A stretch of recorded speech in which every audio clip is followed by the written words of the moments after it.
The one with the free porn is the 17th episode of the 4th season of Friends. This is directed by Michael Lembeck, and as always, there will be spoilers from now as I talk about the episode and share some thoughts along the way. This definitely isn't one of my favourite episodes, and I think that's largely because we have a lot of focus on Emily, and as I've mentioned before, Emily isn't really one of my favourite characters. But by no means do I dislike this episode, and there are a couple of quite iconic moments. So I'll start off with the smallest part of the episode, even though it takes quite a lot of screen time, actually. And this is, with reference to the title, the free porn. It starts off with Treeger sorting out the shower. We have some really great noises from him as he's just aghast with what he's seeing. Joey presses a button on the remote, and free porn pops up on the television. And I got to the end of this episode before I realised why this is so important to them. Because, of course, this was in the 90s, before the internet, and it didn't occur to me why this would have been so relevant to them. And that definitely gave me some food for thought once I got there. For the most part, nothing really happens with this part of the story. We just keep referring to it every now and then, and it kind of peppers itself right throughout the narrative. But we do get an interesting take towards the end when Joey and Chandler realise they've been watching too much and that it's kind of warping their reality and they need to just stop watching it.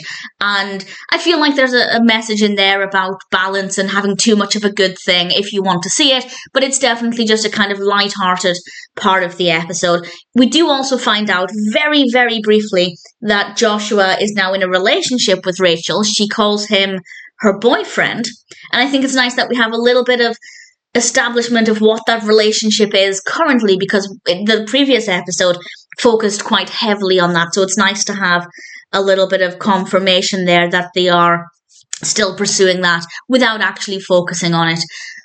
We then have part of the episode focusing on Phoebe, and Phoebe realizes, first of all, that she wants to have another job because she's tired of lugging around this massage table, and then she has an ultrasound, and we find out that she's having 3 babies. And I'm so relieved we got to this episode because obviously I've seen Friends a million times over. I knew what was happening.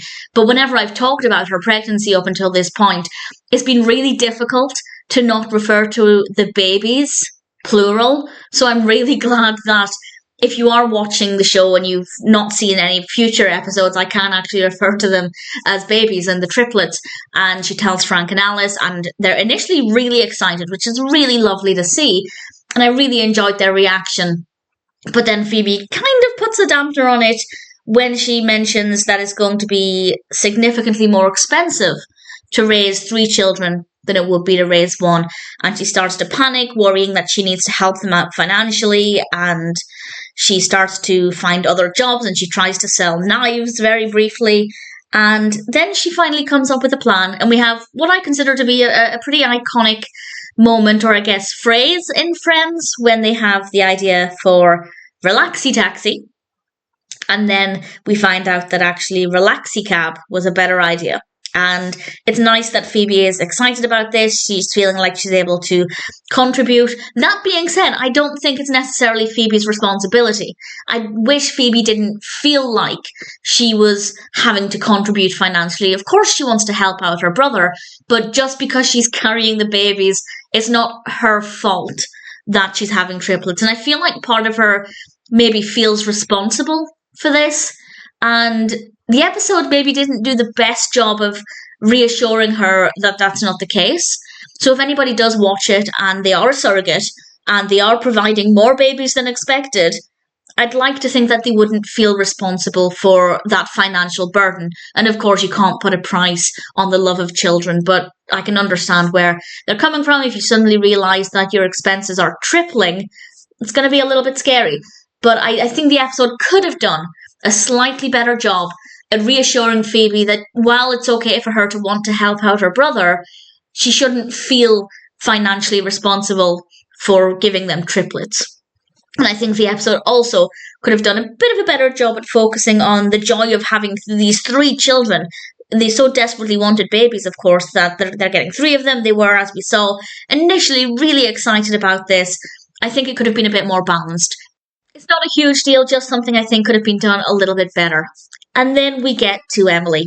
And Ross has just said goodbye to Emily at the airport. He's obviously not happy about this. He does a brilliant impersonation of her. I have to say, the impersonation was fabulous. And he ends up with some encouragement from Monica to go to the airport to tell Emily that he loves her. And he does.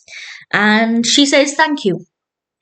And obviously, that's not the response he wanted. Emily goes back to London, and Ross waits by the phone for her to call, and she does call.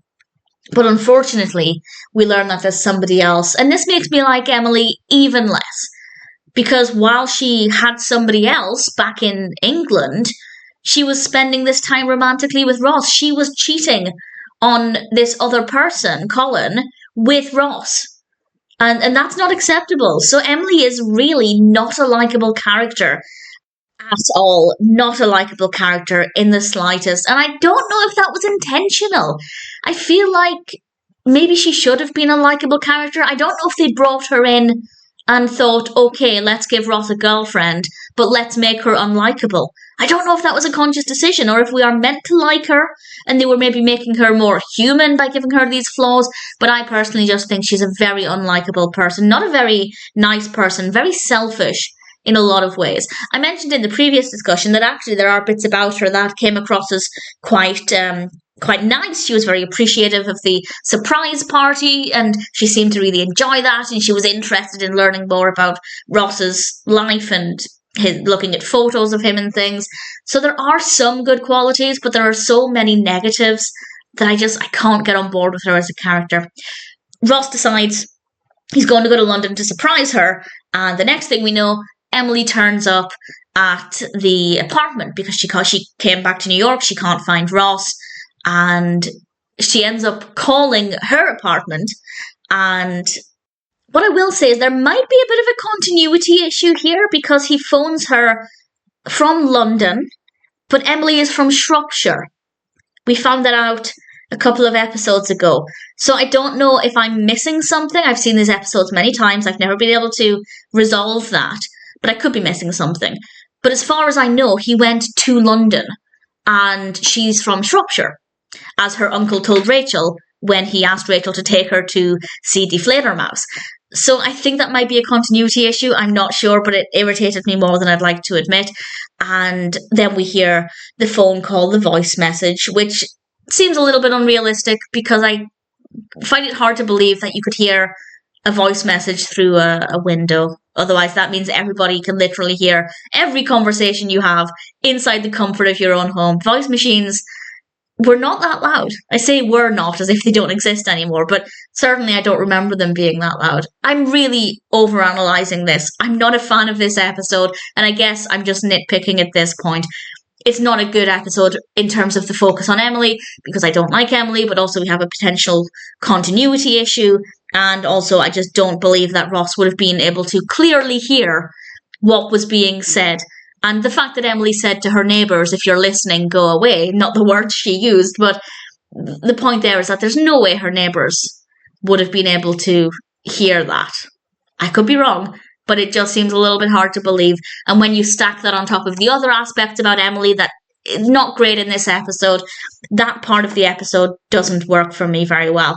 And it's a shame because there are very few Friends characters, supporting characters and family members of the main cast and things. There are very few that I don't like at all. But Emily is definitely one of them, which is a shame. But I can't love everything, I guess. That being said, the one with the free porn is still a good episode, but also, needless to say, if I'm sitting down to watch Friends and I'm picking an episode at random to watch, it's almost definitely never going to be this one.